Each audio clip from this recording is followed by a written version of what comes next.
खुशहाल किसान, खुशहाल प्रदेश। बागवानी को तेजी से अपनाता महारा किसान। सरकार के प्रयास ला रहे रंग। प्राकृतिक खेती से किसानों की आय में हो रही वृद्धि। हरियाणा कृषि प्रधान राज्य है और हरियाणा का किसान आज खुशहाल है। यही कारण है कि हरियाणा आज देश के अग्रणी राज्यों में शुमार है। किसानों के हित में हरियाणा की नायब सरकार नित नए कदम उठा रही है।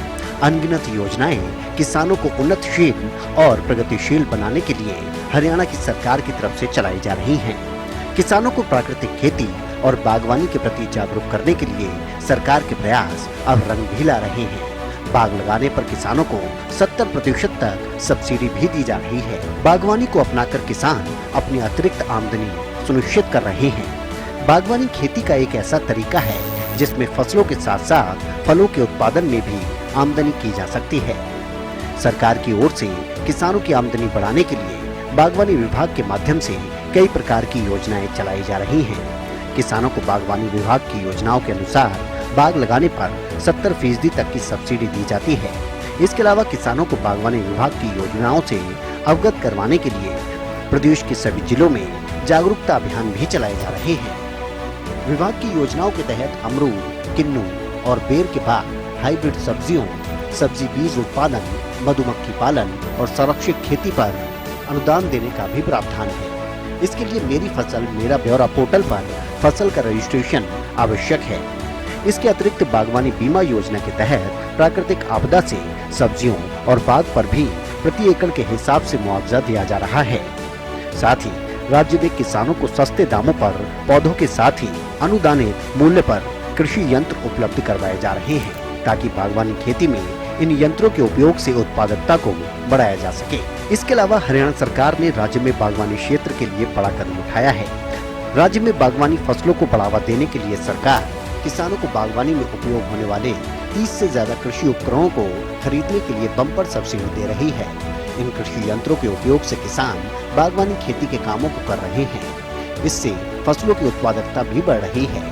हरियाणा सरकार राज्य में बागवानी मशीनों एवं उपकरणों के लिए विशेष अनुदान की योजना संचालित कर रही है।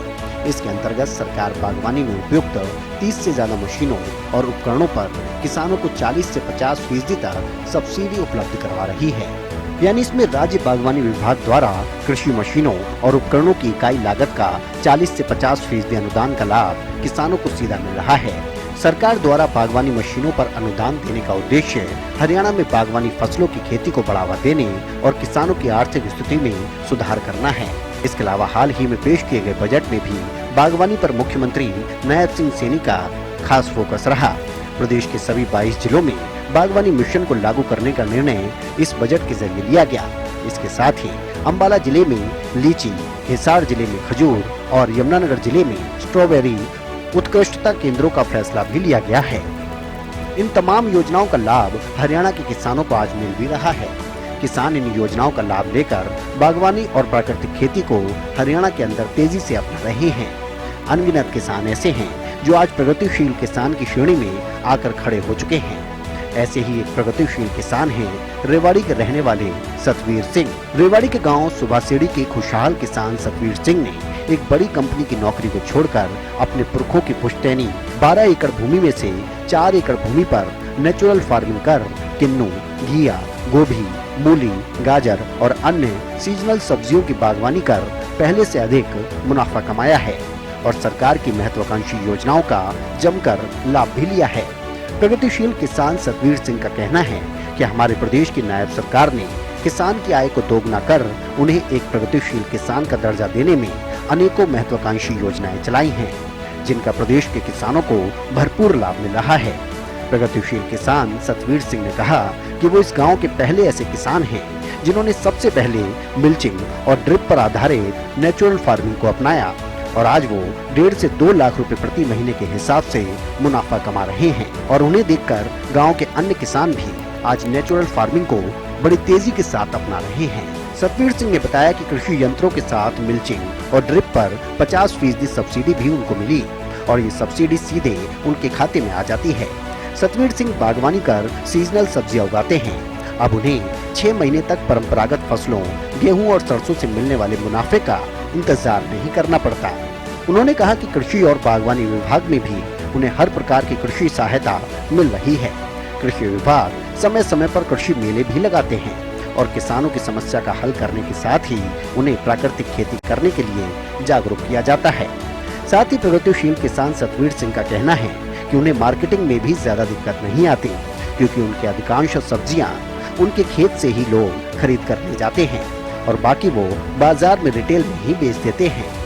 सतवीर सिंह अपनी खेती में किसी प्रकार की रसायन युक्त खाद का भी उपयोग नहीं करते, बल्कि वो अपनी खेती में गौमूत्र और गोबर की खाद का इस्तेमाल करते हैं। प्रगतिशील किसान सतवीर सिंह ने किसानों से भी अपील की है कि अगर उनके पास 4 एकड़ भूमि है तो 1 एकड़ में प्राकृतिक खेती और बागवानी की खेती जरूर करें, जिसके लिए सरकार सभी संभव सहायता भी किसानों को करती है।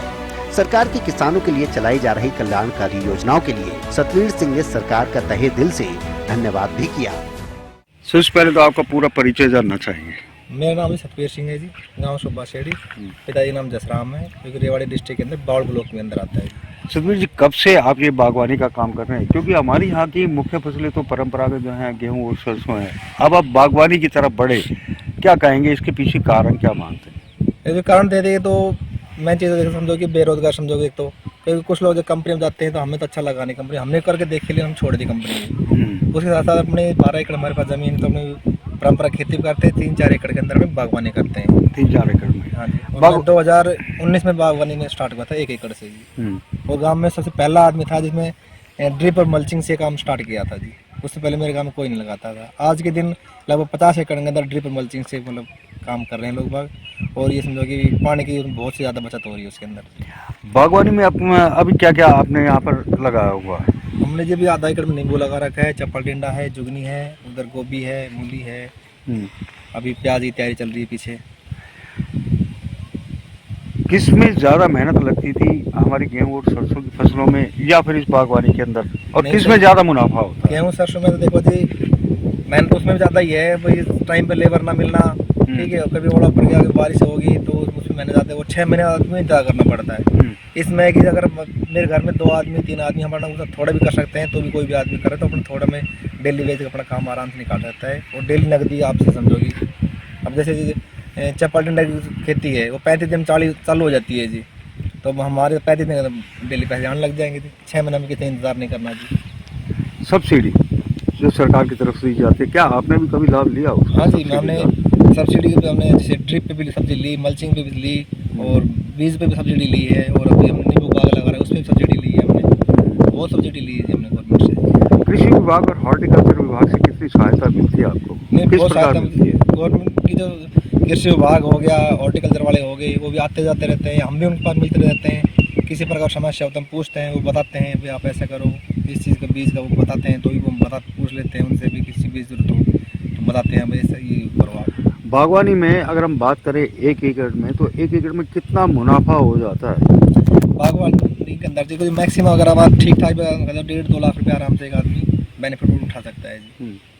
मार्केटिंग एक बड़ी समस्या होती है, किस प्रकार से आप अपनी इन बागवानी की सब्जियों को बेचते हैं? जो कुछ तो हम अपने यही हमारा ऑन रोड खेत है हमारा, तो हम तो कुछ तो यहाँ से बेच देते हैं, कुछ गाँव के ले जाते हैं, आस-पास जाते हैं, और जो बाकी जो बचाता है अपना एक बंदा होता है हमारे, उसके थ्रू हम मार्केटिंग। आप खुश हैं सरकार की योजना? हाँ जी, हम बिल्कुल तहे दिल से खुश हैं सरकार के। अपने किसान साथियों के लिए क्या कहेंगे और आम जनता के लिए क्या कहेंगे?